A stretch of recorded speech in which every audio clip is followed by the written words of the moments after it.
नमस्कार दोस्तों, आपका अपने चैनल मनोज गुप्ता अकेडमी में आपका स्वागत है।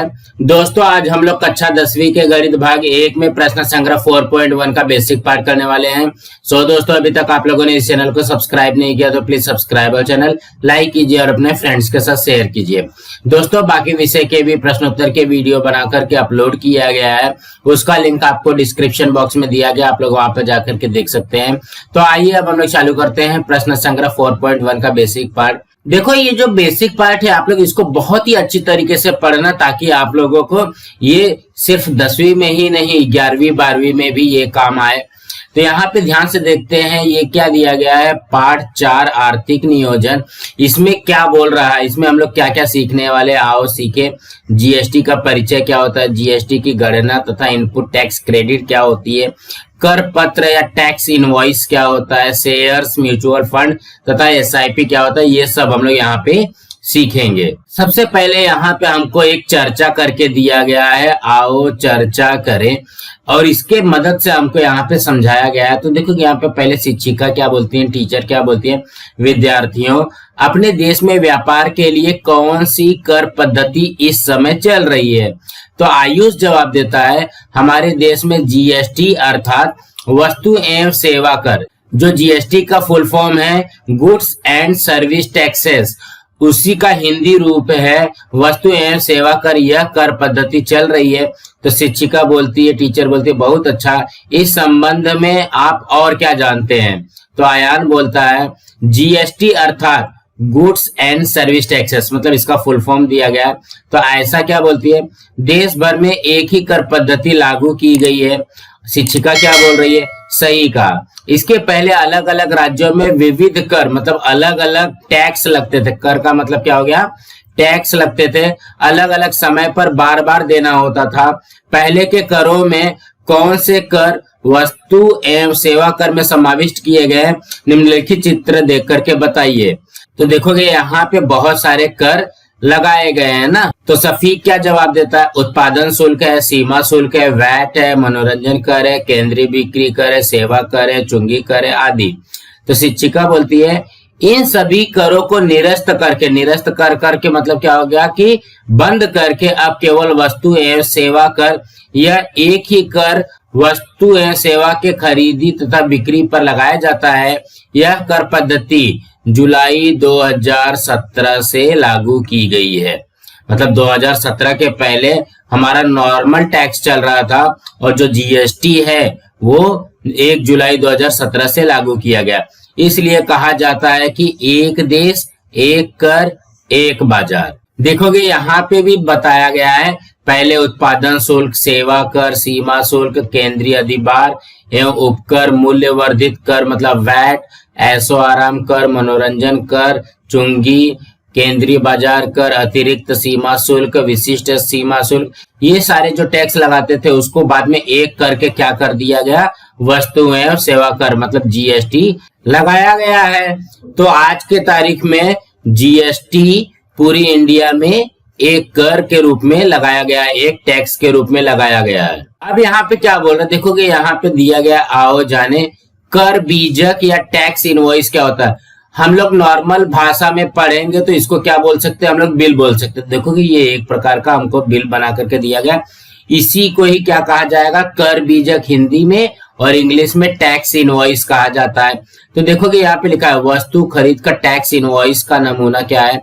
मतलब हम लोगों को जब भी बिल मिलता है तो हमारे बिल में क्या क्या होता है। देखोगे यहाँ पे सप्लायर दिया गया, सप्लायर का मतलब क्या हो गया, उस दुकान का नाम क्या है, उसका एड्रेस दिया गया है, उसका मोबाइल नंबर दिया गया है, ईमेल एड्रेस दिया गया है, और यहाँ पे इनवॉइस नंबर मतलब बिल का नंबर दिया गया है। यहाँ पे बिल नंबर कितना है, 110 है। इनवॉइस डेट मतलब यहाँ पे बिल का डेट दिया गया, 31 जुलाई 2017 को खरीदा गया है। फिर यहाँ पे जीएसटी आईएन नंबर दिया गया, मतलब ये क्या हो गया, जीएसटी का जो नंबर मिलता है वो दिया गया। यहाँ पे देखो कि ये जो 27 है, फिर ABCDE है, यहाँ पे ध्यान से देखोगे ये 5 अल्फाबेट है, उसके बाद में यहाँ पे 4 नंबर है और यहाँ पे फिर से अल्फाबेट है, 1 है, जेड है, 5 है। इस तरीके से हमको दिया गया है। तो हम लोग इसके आगे देखेंगे कि ये क्या चीज है, GSTIN नंबर मिलता कैसे है। अब यहाँ पे दिया गया पेड़ा है, चॉकलेट है, आइसक्रीम है, ब्रेड है, मक्खन है, उसका रेट दिया गया है, क्वांटिटी दिया गया है, मतलब कितना कितना खरीदा गया है, टैक्सेबल अमाउंट क्या होती है, CGST, SGST, और यहाँ पे टोटल दिया गया है। तो हमको यहाँ पे ये बिल बना करके दिया गया है, इससे रिलेटेड हमको यहाँ पे समझना है। तो बच्चे लोगों को इस तरीके से बिल दिखाया गया और वेद क्या बोलता है, हमें इस बिल में कुछ नए शब्द दिख रहे हैं, उनके अर्थ बताए। मतलब टीचर से पूछता है तो शिक्षिका बोलती है कौन कौन सा नया शब्द है, देखो कि CGST है, SGST है। ऐसे GST के 2 भाग है। तो कहने का क्या मतलब है, GST के 2 भाग है, पहला है CGST और दूसरा है SGST। इस तरीके से है। CGST का अर्थ है central goods and service taxes. देखो कि GST का फुल फॉर्म वही है, goods and service taxes. C से क्या हो जाएगा, सेंट्रल, अर्थात केंद्रीय वस्तु एवं सेवा कर, यह केंद्र सरकार को प्राप्त होता है। मतलब CGST कौन लेता है, वो केंद्र सरकार लेती है। और SGST का फुल फॉर्म है state goods and service taxes. तो यहाँ पे ये कौन लेगा, राज्य वस्तु एवं सेवा कर, यह राज्य सरकार लेता है। तो CGST कौन लेता है, CGST लेता है केंद्र सरकार, और SGST कौन लेगा, ये लेगा राज्य सरकार। ठीक। तो रिया बोलती है दाहिनी ओर के ऊपरी कोने में एक अंक तथा अक्षरों की पंक्ति दिख रही है, वह क्या है, जो हम लोगों ने पढ़ा भी देखा, GSTIN नंबर। तो शिक्षिका क्या बोलती है, यह GSTIN अर्थात व्यापारी की पहचान क्रमांक है। GSTIN का फुल फॉर्म क्या है, GST आइडेंटिफिकेशन नंबर। यहाँ पे देखोगे ये जो आई है, ये आइडेंटिफिकेशन हो गया, ये क्या हो गया, नंबर हो गया। जिस व्यापारी की गत आर्थिक वर्ष की खरीद बिक्री या टर्नओवर 20 लाख से अधिक हो, उन्हें यह नंबर लेना अनिवार्य है। मतलब जिसका एक साल के अंदर 20 लाख से ज्यादा का टर्नओवर हो रहा है, खरीद बिक्री कर रहा है, तो उसको GSTIN नंबर लेना है। पैन में जैसे 10 अंकाक्षर होते हैं, जैसे आप लोगों ने 9वीं में पैन कार्ड देखा था, पैन कार्ड में 10 अक्षर होते हैं ना, उसी प्रकार प्रत्येक व्यापारी के GSTIN में 15 अंकाक्षर होते हैं, जिसमें उस व्यापारी का पैन कार्ड नंबर समाविष्ट होता है। तो कहने का क्या मतलब है, जो भी हमारा GSTIN नंबर होता है, उसमें ये वाला जो नंबर रहता है, यहां से लेकर के यहां तक, ये जो 10 नंबर है, ये क्या रहता है, उसी का पैन कार्ड का नंबर रहता है। तो यहाँ पे देखोगे दिया गया है, देखोगे ये 27 क्या है, 27 जो है राज्य का संकेतांक है। मतलब ये किसका है, महाराष्ट्र राज्य का है। ये किसका है, महाराष्ट्र राज्य का है। तो जितने भी आप लोग GSTIN नंबर देखोगे ना, उसमें सब में मतलब महाराष्ट्र के अंदर है, तो वो 27 स्टार्टिंग में लिखा रहेगा। और यहां से यहां तक ये जो 10 अंकाक्षर है, ये तुम्हारा क्या है, पैन कार्ड का नंबर है। मतलब जो भी व्यापारी रहेगा उसका पैन कार्ड का नंबर यहाँ पे रहेगा, उसके आगे 27 लग जाएगा। एक का मतलब क्या हो गया, एक नोंद है, मतलब रजिस्ट्रेशन किया है। जेड का मतलब हो गया सभी के लिए समान है, ये बाय डिफॉल्ट है। मतलब जो भी GSTIN नंबर लेगा वो सबके लिए यहाँ पे जेड लगेगा। और ये 5 जो है ये चेक सम डिजिट्स है। तो यहाँ पे चेक सम डिजिट का मतलब क्या हो गया, किसी के GSTIN नंबर में 1 रहेगा, 2 रहेगा, 3 रहेगा, 4 रहेगा, 5 रहेगा। ये गवर्नमेंट को या सरकार को समझने में सहायता करती है। चेक सम डिजिट अर्थात GST की वेबसाइट पर GSTIN डालने पर इस नंबर की वैधता समझती है, मतलब उसकी वैलिडिटी कितनी है। अब यहाँ पे देखोगे लिखा हुआ है 27 है महाराष्ट्र राज्य के संकेतांक या स्टेट कोड है। 27 इस संकेतांक से व्यापारी ने महाराष्ट्र में पंजीकरण किया है, यह स्पष्ट होता है। मतलब GSTIN में अगर स्टार्टिंग का नंबर 27 है तो समझ जाना है कि हाँ ये महाराष्ट्र का व्यापारी है। अब यहाँ पे जेनी क्या बोल रही है, बीजक में, बीजक का मतलब क्या हो गया, बिल में HSN कोड यह शब्द भी है।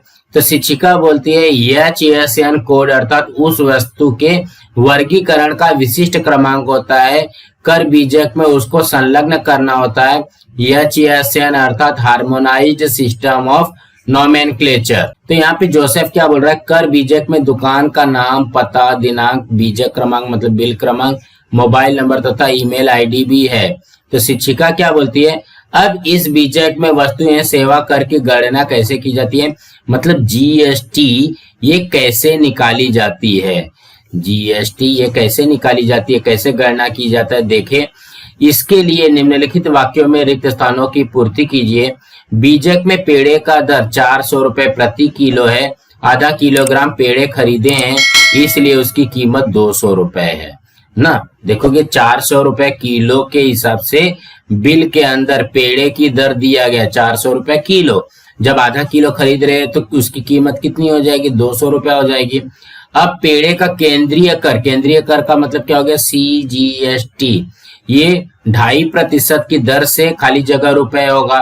तो हम लोग यहाँ पे क्या करेंगे, 200 रुपए का 2.5% निकालेंगे, तो 200 रुपए का ये 2.5% इस तरीके से निकलता है। तो देखोगे 100 के पाड़े से 1 कट जाएगा, यह आ जाएगा 2 ना। तो ये क्या हो जाएगा, 2 में 2.5 का गुणा करेंगे तो कितना हो जाएगा, ये 5 रुपया हो जाएगा, यहाँ पे आ जाएगा 5 रुपए। इसी प्रकार राज्य का कर क्या मतलब क्या हो गया, SGST, राज्य का कर खाली जगह की दर से 5 रुपए है। तो देखोगे ये भी 2.5% ही आएगा, 2.5% की दर से, तभी तो यहाँ पे 5 रुपया निकलेगा। देखोगे ये तो CGST 2.5% 5 रुपया निकल गया, उसी प्रकार SGST भी 2.5% 5 रुपया हो जाएगा ना। इस आधार पर पेड़े का वस्तु सेवा कर की दर 2.5% तथा 2.5% इक्वल टू यहाँ पे 5% हो गया, 2.5 + 2.5 कितना हो जाएगा, 5% हो जाएगा, तथा कुल कर 10 रुपया हो जाएगा। मतलब 200 रुपए का अगर हम लोग सामान खरीदते हैं, पेड़ा खरीदते हैं, उसमें 5 रुपया जो है हमारा CGST लग जाएगा और 5 रुपया जो है SGST लग जाएगा।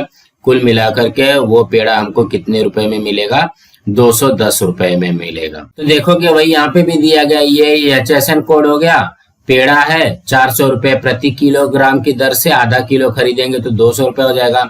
अब 200 रुपए का 2.5% 5 रुपया हो जाता है, उसके बाद में 200 रुपए का 2.5% 5 रुपये SGST हो जाता है। तो 200 ये वाला और ये 5 रुपया ये वाला, 205 हो गया, 205 में 5 जोड़ा तो टोटल अमाउंट उसको कितना देना पड़ेगा, 210 रुपया देना पड़ेगा। यही हमको यहाँ पे भी समझना है ना, तभी तो ये आएगा 210 रुपया। अब क्या बोल रहा है, इस प्रकार चॉकलेट पर वस्तु सेवा कर की कुल दर खाली जगह प्रतिशत तथा उस पर कुल कर खाली जगह है। तो यहाँ पे चॉकलेट का देखते हैं, तो देखोगे 80 रुपए का चॉकलेट है ना, तो 14% CGST लग रहा है, 14% SGST लग रहा है, ये कितना हो गया, 28% हो गया। और यहाँ पे 11 रुपया 20 पैसा CGST, 11 रुपया 20 पैसा SGST, तो 11 22 रुपया 40 पैसा ये पूरा GST लगेगा और 28% लगेगा। तो यहाँ पे क्या लिखेंगे, वस्तु सेवा कर की कुल दर कितना है, 28% है, अतः उस पर कुल कर कितना लग जाएगा, 22 रुपया 40 पैसा। अब क्या बोल रहा है, आइसक्रीम पर वस्तु सेवा कर की कुल दर खाली जगह प्रतिशत है तथा आइसक्रीम का मूल्य रुपए में है। तो यहाँ पे आइसक्रीम का देखते हैं, तो आइसक्रीम का दर कितना है, देखोगे ये 9% है, 9% है, 9 18% हो गया, और कुल मूल्य कितना हो जाएगा, 236 रुपया। तो यहाँ पे आ जाएगा आइसक्रीम पर वस्तु सेवा कर की कुल दर, ये कितना प्रतिशत है, 18% है, अर्थात आइसक्रीम का मूल्य हो जाएगा 236 रुपए। और क्या बोल रहा है, मक्खन पर केंद्र सरकार का दर खाली जगह प्रतिशत तथा राज्य सरकार का दर खाली जगह प्रतिशत मिलाकर वस्तु सेवा कर की दर खाली जगह प्रतिशत है।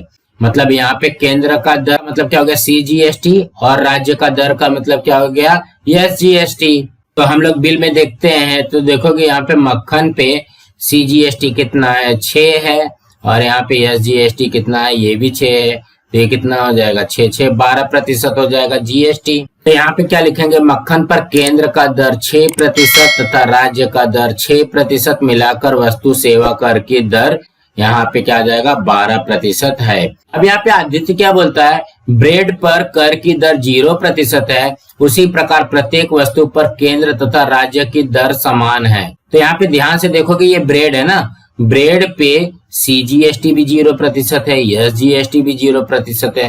तो यह कहने का क्या मतलब है, ये इस पे 0% कैसे टैक्स लगेगा, या इस पे कुछ टैक्स क्यों नहीं है। तो निनाद बोलता है विविध वस्तुओं के कर की दर अलग अलग है, जैसे 0% है, 5% है, 12% है, 18% है और 28% है। तो शिक्षिका समझाते हुए बोलते हैं प्रत्येक वस्तु पर कर की दर सरकार निर्धारित करती है। किस पे कितना कर लगाना है वो गवर्नमेंट देखती है, सरकार देखती है। अब एक कर सेवा का कर बीजक का नमूना देखें, मतलब जो सर्विस टैक्सेस होता है वो देखना है। दी गई जानकारी के आधार पर रिक्त स्थानों की पूर्ति सेवा का कर बीजक पूर्ण कीजिए। तो यहाँ पे देखोगे ये जो था ये क्या था, गुड्स का था, गुड्स का था। गुड्स का मतलब क्या हो गया, सामान का था।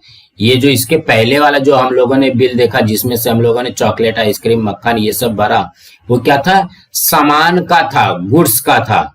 अब हम लोग किसका देखेंगे, सर्विस का देखेंगे, सेवा का देखेंगे। किसका देखेंगे, सर्विस टैक्सेस का देखेंगे। तो यहाँ पे भी वैसे दिया गया, दी गई सेवा का टैक्स इनवॉइस नमूना। यहाँ पे सेवा जहां पे भी लिखा है ना, इसको सर्विस समझना ना, जो भी सर्विस दिया जाता है। तो इसका नाम क्या है, आहार सोनेरी खेड़ शिवापुर पुणे ना। मोबाइल नंबर यहाँ पे दिया गया, ईमेल आईडी यहाँ पे दिया गया, GSTIN नंबर देखोगे यहाँ पे दिया गया। इनवॉइस डेट दिया गया 25 दिसंबर 2017, इनवॉइस नंबर है 8 और यहाँ पे हमको इसको फिल करना है, भरना है। तो देखोगे इससे पता चलता है कि ये एक होटल का बिल है ना। तो यहाँ पे देखो यस ए कोड लिखा हुआ है, मतलब यहाँ पे यस ए सी है। ये क्या है वो हम लोग आगे देखेंगे। यहाँ पे देखोगे कोड लिखा हुआ है। यहाँ पे ध्यान से देखोगे फूड आइटम में कॉफी है, मसाला टी है, मसाला डोसा है। अब देखोगे कॉफी जो है वो 20 रुपए का एक है, तो यहाँ पे उसने कितना लिया है, एक ही लिया है। तो 20 रुपए का एक कॉफी 20 रुपया हो जाएगा टैक्सेबल अमाउंट, कर पात्र मूल्य। अब 20 रुपए का 2.5% निकालोगे तो 0 रुपया 50 पैसा हो जाएगा ना। देखोगे यहाँ पे हम लोग निकालते हैं 20 का 2.5%, ऐसा है। तो देखोगे 20 के पारे से 1 कट जाएगा, ये 5 बार में 20 पंचे 100। अब 2.5 रुपए में 5 का भाग दोगे तो देखोगे 5 पच्चे 25 हो जाएगा। तो ये कितना हो जाएगा, 0.5 हो जाएगा। तो हम लोग यहाँ पे 0 लगा सकते हैं, 0.50 रुपया हो जाएगा, मतलब 50 पैसे हो जाएगा। फिर वही SGST लगाएंगे तो यहाँ पे 2.5% लग जाएगा, तो ये भी हो जाएगा 0.50 रुपया, मतलब यहाँ पे 50 पैसा हो गया। अब यहाँ पे मसाला टी का देखते हैं, 10 रुपए का एक चाय है और यहाँ पे एक ले रहा है, तो 10 रुपए का एक चाय लेंगे तो 10 रुपए लगेगा। इस पे भी 2.5% लगता है ना। तो ये कितना हो जाएगा, देखोगे 10 रुपए का 2.5%, इस तरीके से निकलेगा। ये देखोगे 10 दामा 100। अब 2.5 में 10 का भाग देंगे तो कितना हो जाएगा, 0.25, मतलब 25 पैसा हो जाएगा। यहाँ पे लिखेंगे 0.25 रुपया और यहाँ पे भी 2.5% निकालेंगे तो 0.25 रुपया, कुछ इस तरीके से आएगा। अब यहाँ पे ध्यान से देखोगे मसाला डोसा का, मसाला डोसा का क्या है, इसका रेट दिया गया 60 रुपए में एक, और 2 खरीदेंगे तो कितना हो जाएगा, 120 रुपया हो जाएगा। अब क्या करना है, 120 रुपए का 2.5% निकालना है। तो यहाँ पे निकालते हैं 120 रुपए का 2.5%, ठीक है। ये 0 से कट गया। अब यहाँ पे ध्यान से देखते हैं, देखो कि 2.5 से ये भी तो कट जाएगा 4 बार में। अब यहाँ पे 4 आया है, 4 3 12, मतलब ये कितना रुपया हो जाएगा, 3 रुपया हो जाएगा। तो यहाँ पे आ जाएगा 3 रुपया। अब SGST भी 2.5% लगेगा, तो कहने का क्या मतलब, 100 रुपए का 2.5% कितना आ जाएगा, 3 रुपया ही आता है। ये आ गया 3 रुपया। अब यहाँ पे इसको टोटल करते हैं, 20 10 30, 30 20 50, ये कितना आ जाएगा, 150 रुपया आ जाएगा। ये टैक्सेबल अमाउंट का टोटल हो गया। अब CGST कितना लग रहा है, 3 रुपया 75 पैसा, इसका टोटल करेंगे तो कितना आ जाएगा, 3 रुपया 75 पैसे आ जाएगा। और यहाँ पे SGST का भी टोटल करेंगे तो वो भी उतना आएगा, 3 रुपया 75 पैसा। अब इसका ग्रैंड टोटल करना है ना, 3 रुपया 75 पैसा, 3 रुपया 75 पैसा और 150 रुपया, तो कितना हो जाएगा, 157 रुपया 50 पैसा। इस तरीके से आएगा। अब शिक्षिका क्या बोलती है, टीचर क्या बोलती है, वस्तु तथा सेवा इन दोनों बिलों का निरीक्षण कर दोनों बिलों में अंतर ज्ञात कीजिए।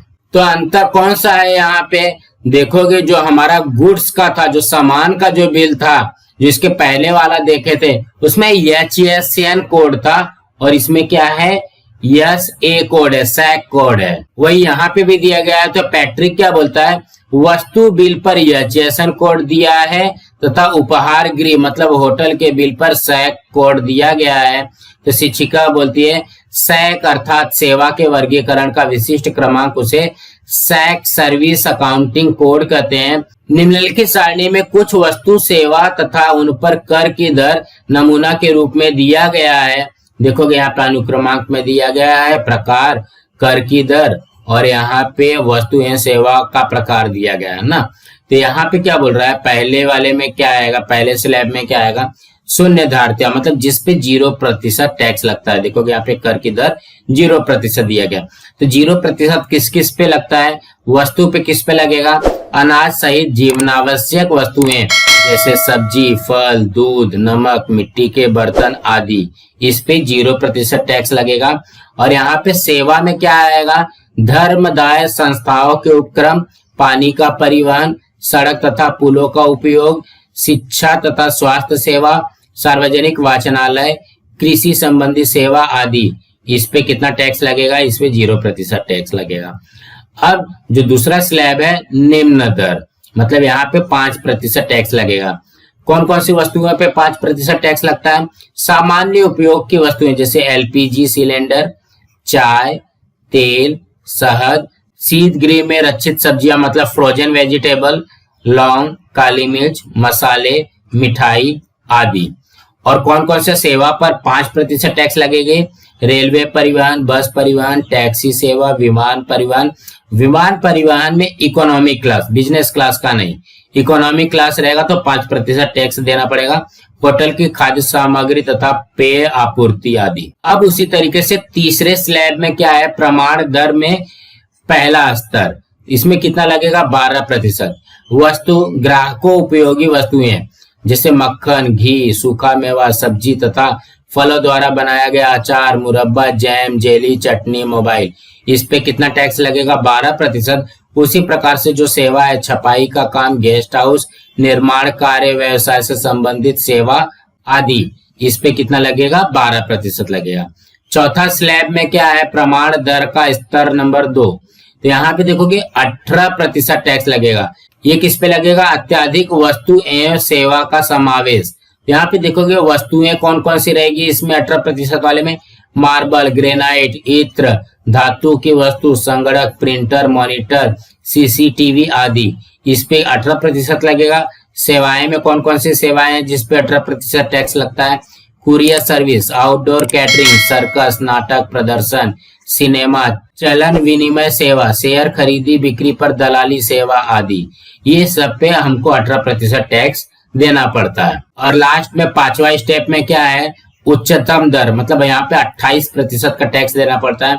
तो कौन कौन सी वस्तुओं पर 28% टैक्स देना पड़ता है, ऐशो आराम की वस्तुएं, motorcycle parts, luxury car, pan masala, vacuum cleaner, dish washer, AC unit, washing machine, तंबाकू उत्पादन, शीत पे आदि, इस पे 28% देना पड़ता है। और कौन कौन सी सेवाएं हैं, पंच तारांकित होटल, मतलब यहाँ पे 5 स्टार होटल, निवास व्यवस्था, अम्यूजमेंट पार्क, मनोरंजन उद्यान, water park, theme park, casino, race course, IPL जैसे खेल, विमान परिवहन, बिजनेस क्लास आदि। देखोगे यहाँ पे विमान परिवहन यहाँ पे भी दिया गया, यहाँ पे बिजनेस क्लास पे 28% देना है, और एक हम लोगों ने देखा था इकोनॉमिक क्लास पे, उस पे 5% देना है। तो इसके बारे में अगर आपको और ज्यादा जानकारी चाहिए तो आप लोग यहाँ पे जा सकते हैं www.cbec.government.in, central board of excise and custom की वेबसाइट।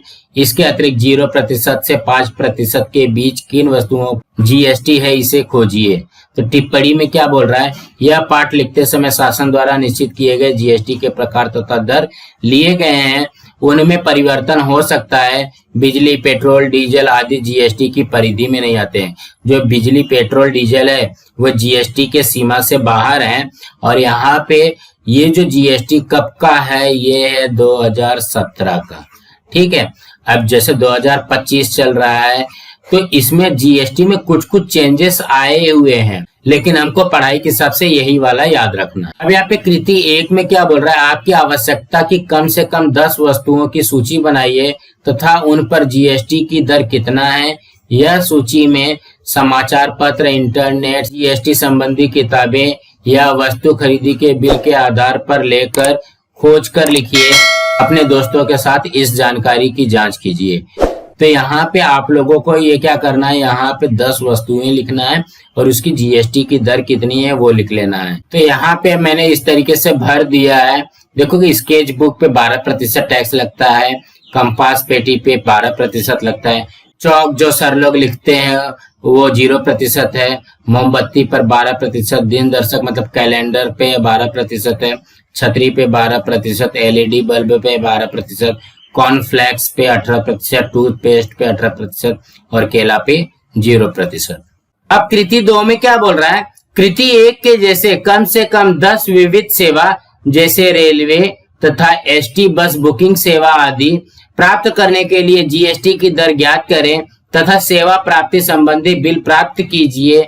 उस आधार पर तालिका पूर्ण कीजिए। मतलब यहाँ पे सेवा दिया गया, जीएसटी की दर हमको यहाँ पे भरना है। इसमें क्या आ जाएगा, रेलवे बुकिंग 0%, कुरियर सर्विस 18%, मजदूरी 18%, व्यवसायिक भाड़ा 18%, मालवाहक सेवा 5%, वकील 18%, बैंकिंग सेवा 18%, सिनेमा 28%, आईपीएल गेम 28%, क्लासेस 18%। इस तरीके से सेवा पर भी टैक्स लिए जाते हैं, जीएसटी लिए जाते हैं। अब यहाँ पे कृति 3 में क्या दिया गया, निम्नलिखित तालिका का निरीक्षण कीजिए तथा और भी वस्तु एवं सेवा कोड खोजकर लिखिए। तो यहाँ पे देखोगे ये सेवा दिया गया है, यहाँ पे उसका सैक दिया गया, यहाँ पे जीएसटी की दर और यहाँ पे वस्तु दिया गया है, एचएसएन कोड दिया गया और जीएसटी की दर दिया गया। तो इस तालिका को आप लोग अपने से भरिए और अगर नहीं समझ में आता है या नहीं आता तो कमेंट कीजिए, फिर मैं इसका भी भर करके आपको दे दूंगा। कृति 4 में क्या बोल रहा है, किसी 5 वस्तुएं तथा 5 सेवाओं के लिए एचएसएन तथा एसएसी तालिका बनाइए। उस तालिका में वस्तु तथा सेवाओं के चित्र चिपकाइए। उन वस्तुओं या सेवाओं के लिए जीएसटी की दर ज्ञात कीजिए। मतलब यहाँ पे हिंट हमको दिया गया है, वस्तु एवं सेवाओं से संबंधित दर एचएसएन या सैक कोड पर आधारित कृति आदि जानकारी के लिए उसे याद करने की आवश्यकता नहीं है। मतलब एचएसएन और सैक हर एक बार चेंज होते रहता है। तो इसके उपक्रम में क्या बोल रहा है, आप विविध प्रकार के बिल प्राप्त कीजिए, जैसे वस्तु आपूर्ति बिल, सेवा आपूर्ति करने से संबंधित बिल आदि। उन बिलों का जीएसटी से संबंधित विविध पहलुओं का अध्ययन कीजिए तथा कक्षा में चर्चा कीजिए। मतलब आप लोग बिल इकट्ठा कीजिए, बिल में जीएसटी दिया रहेगा, एसजीएसटी दिया रहेगा, एचएसएन कोड दिया रहेगा, एसएसी कोड दिया रहेगा, वो सब आप लोग एक बार देख उसको समझिए, अपने स्कूल के बच्चों के साथ में भी, अपने फ्रेंड लोग के साथ में भी उसको चर्चा कीजिए। अब यहाँ पे क्या बोल रहा है, हल किए गए उदाहरण। यहाँ पे देखो कि पहले उदाहरण में क्या दिया गया, आरती गैस एजेंसी द्वारा 545 कर पात्र मूल्य का एलपीजी सिलेंडर ग्राहक को बेचा गया। जीएसटी की दर 5% हो तो ग्राहक को दिए गए कर बीजक में केंद्र तथा राज्य का कर कितना रुपया होगा। मतलब 545 रुपया कर पात्र मूल्य है और यहाँ पे 5% जीएसटी लग रहा है। तो यहाँ पे सीजीएसटी कितना होगा और एसजीएसटी कितना होगा वो निकालना है। ग्राहक को कुल कितने रुपए का भुगतान करना होगा। आरती गैस एजेंसी को कुल कितना वस्तु सेवा कर का भुगतान करना होगा। यहाँ पे देखोगे 545 रुपया ये था, उसका हम लोग पहले एसजीएसटी और सीजीएसटी निकाल लेंगे। जब एसजीएसटी सीजीएसटी निकल जाएगा तो वो वाला अमाउंट इसमें कर पात्र मूल्य में जुड़ जाएगा, उसके बाद ही हम लोग लिख सकते हैं। तो यहाँ पे देखोगे हल में क्या बोल रहा है, जीएसटी कर की दर कितना है, 5% है, इसलिए सीजीएसटी की दर कितना हो जाएगा, 2.5% और एसजीएसटी की भी दर हो जाएगी 2.5%। तो हम लोग पहले सीजीएसटी निकालते हैं। सीजीएसटी निकालेंगे 545 रुपए का 2.5%, जब इसको हल करेंगे तो कितना हो जाएगा, 13 रुपया 63 पैसा ना। जब 13 रुपया 63 पैसा सीजीएसटी आएगा तो हमारा एसजीएसटी भी तो उतना ही रहता है, वो दोनों बराबर रहते हैं ना। एसजीएसटी भी क्या हो जाएगा, बराबर हो जाएगा। तो ये कितना हो जाएगा, ये भी 13 रुपया 63 पैसा हो जाएगा। तो ग्राहक द्वारा भुगतान की जाने वाली रकम में क्या क्या आ जाएगा, कर पात्र मूल्य, सीजीएसटी और यहाँ पे एसजीएसटी। तो ये हो जाएगा 545, 13 रुपया 63 पैसा और 13 रुपया 63 पैसा जोड़ देंगे तो कितना आ जाएगा, 572 रुपया 26 पैसा आ जाएगा ना। ये तो आ गया, ये ग्राहक द्वारा मिलेगा। ठीक है, यहाँ पे लिखेंगे आरती गैस एजेंसी को केंद्र का कर मतलब सीजीएसटी मिलेगा 13 रुपया 63 पैसा और राज्य का कर मतलब SGST मिलेगा 13 रुपया 63 पैसा भुगतान करना होगा। अर्थात कुल वस्तु सेवा कर मतलब GST 27 रुपया 26 पैसा मतलब 13 रुपया 63 पैसा 13 रुपया 63 पैसा 27 रुपया 26 पैसा उसको GST का भुगतान करना होगा। दूसरे उदाहरण में क्या बोल रहा है, कुरियर सेवा देने वाले किसी एजेंट ने एक पार्सल नासिक से नागपुर भेजने के लिए ग्राहक से कुल 590 रुपए लिए, जिसमें से 500 रुपए करपात्र मूल्य मतलब टैक्सेबल अमाउंट हो गया और केंद्र का कर 45 रुपए तथा राज्य का कर 45 रुपया हो, तो इस व्यवहार में लगाया गया वस्तु सेवा कर की दर ज्ञात कीजिए। मतलब यहाँ पे ये बताना है कि वो कितना प्रतिशत ले रहा है ना। तो यहाँ पे देखोगे इसको कैसे हल किया गया है, कुल वस्तु एवं सेवा कर बराबर केंद्र का कर धन राज्य का कर, तो ये कितना हो जाएगा 90 रुपये हो जाएगा। देखो 45 केंद्र का कर मतलब CGST और SGST 45 रुपया है 45 रुपया है, तो ये 90 रुपया हो जाएगा। आप क्या करेंगे, वस्तु सेवा कर की दर ज्ञात करना है, तो ये हो जाएगा 90 बटे में 500 गुणे 100, ये 2 जीरो से कट गया। फिर ये देखोगे 5 से ये 90 कटेगा 18 बार में, 18 पच्चे 90 होता है, तो ये कितना हो जाएगा 18%। तो कुरियर सेवा देने वाले एजेंट ने वस्तु सेवा कर की दर 18% लगाई है। अब तीसरे उदाहरण में क्या दिया गया है, श्रीकर ने 50,000 रुपए अंकित मूल्य वाले का लैपटॉप खरीदना निश्चित किया। दुकानदार ने इस मूल्य पर उसे 10% की छूट दी। लैपटॉप वस्तु सेवा कर की दर 18% हो तो दुकानदार द्वारा लगाया गया केंद्र का दर मतलब CGST तथा राज्य का कर SGST ज्ञात करो। श्रीकर को वह लैपटॉप कितने रुपए में प्राप्त हुआ, ये भी हमको निकालना है। तो ध्यान से देखोगे 50,000 रुपए का हमारा लैपटॉप था, ठीक है, उस पर 10% की छूट मिली। तो यहाँ पे जो GST की दर दिया गया 18% है, ठीक है। तो हम लोग क्या करेंगे, 18% 50,000 रुपए पे निकालेंगे नहीं, क्यों, क्योंकि ये देखोगे जो छूट देने के बाद में जो अमाउंट आएगी उसके ऊपर 18% हमको निकालना पड़ेगा ना। तो देखोगे यहाँ पे इसके हल में क्या दिया गया, यहाँ सर्वप्रथम छूट ज्ञात करें। वह छूट दिए गए अंकित मूल्य में से घटाने पर शेष रकम पर 18% दर से वस्तु एवं सेवा कर GST की गणना करेंगे। तो कहने का क्या मतलब है, पहले जो भी हमको दिया गया 50,000 रुपया उसका 10% छूट उसमें से माइनस कर दोगे, जो अमाउंट आएगी उसके ऊपर 18% का GST लगेगा।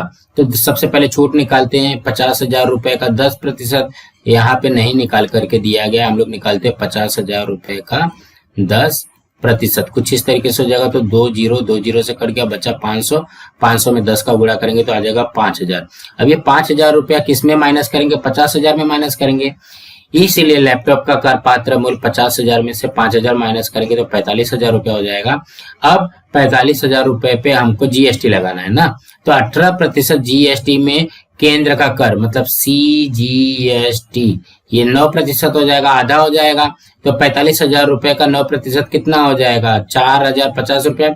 देखो कि ये 2 जीरो से कट गया, तो यहाँ पे हो जाएगा 45 में 9 का गुणा करेंगे तो 405 और 1 जीरो है, तो ये हो जाएगा 4,050 रुपया।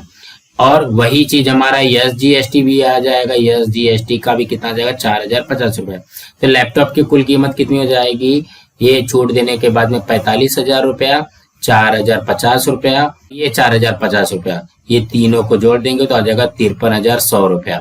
उत्तर में क्या लिखेंगे, श्रीकर को लैपटॉप कुल 53,100 रुपए में प्राप्त होगा। तो कहने का क्या मतलब है, जब इस तरीके का सवाल दिया रहेगा ना, तो जो भी हमारा अंकित मूल्य रहेगा उस पे जो छूट मिलती है, छूट को माइनस करने के बाद में जो अमाउंट आएगी उसके ऊपर हम लोग GST देंगे।